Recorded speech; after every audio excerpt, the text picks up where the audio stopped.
Hello students, welcome to the ethics class. Today we will discuss 2015 question 12.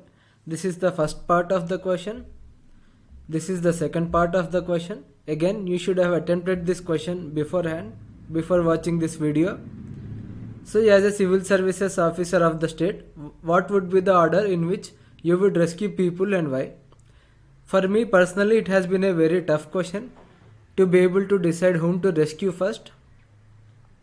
But since in such situations we have to decide and we have to take a stance, and even UPSC has asked this, so I have prepared some criteria to be able to rescue people. But again, it is always debatable, and better we may also develop better criteria maybe. For me, it has been a very tough question because it is a very difficult question to decide whom to save. So let us see. I have developed certain criteria. Most important criteria is saving more number of lives. That would be the primary criteria, and other criteria would be derived from that or some other criteria. If there is some important personality for functioning of state and society, then that person would be rescued. Then if there is some protective assistance availability that can allow delay in rescue, like food supplies or shelter availability. So if there is some food or shelter availability, then rescue operations can be delayed to that person because he can stay protected for more time. And sections which require more assistance than others require faster help. And the fifth criteria is saving more life and future. So based on criteria 1 and criteria 5, women and children would be rescued first, based on both first criteria and fifth criteria. And based on criteria 2, additional chief secretary and regional party leader would be rescued next. And based on fourth criteria, senior citizens would be rescued next. And since patients and prisoners are good in third criteria, due to hospital and prison shelter and food availability, because they have food and shelter in both hospitals and prison, tourists and hikers would be rescued next. So tourists and hikers would be rescued before patients and prisoners because they have food and shelter availability. And even between tourists and hikers, tourists would be rescued before hikers because hikers can take more care of themselves because they have able bodies, they have experience in difficult terrains, and they would have supplies with them. So they can survive for more time. Thus, tourists would be rescued, then hikers, then prisoners would be rescued based on criteria 1. That is to save more number of lives. This is because survival rate of inpatients would be less. Generally, during rescue operation also their survival rate would be less.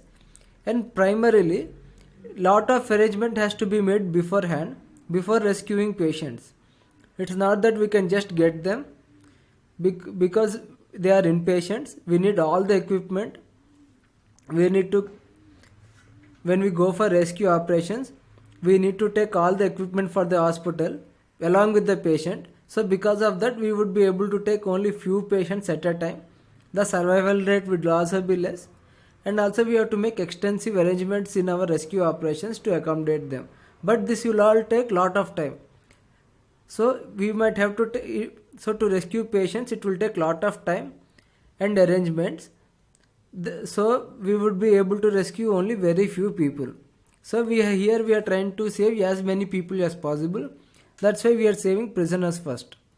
Extensive medical devices are required on board with rescue operations, which takes lot more time.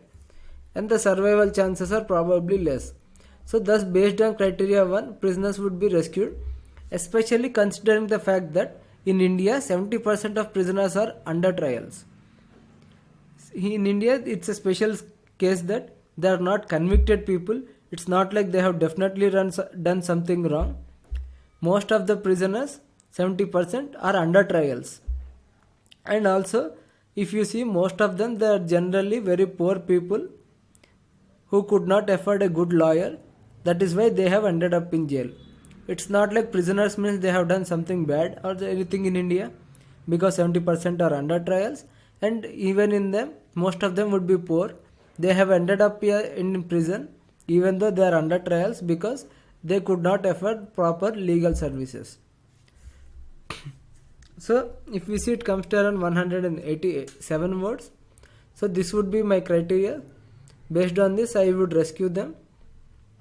So primary criteria would be saving as many number of lives as possible, as much future and life that is possible. Then we'll see if there is any important personality. Then we'll see if they have any some kind of protective assistance. And if sections which require more assistance may require faster help. So based on this criteria, I would try to save people. And when we rescue important personalities, they may continue to help us in our rescue operations.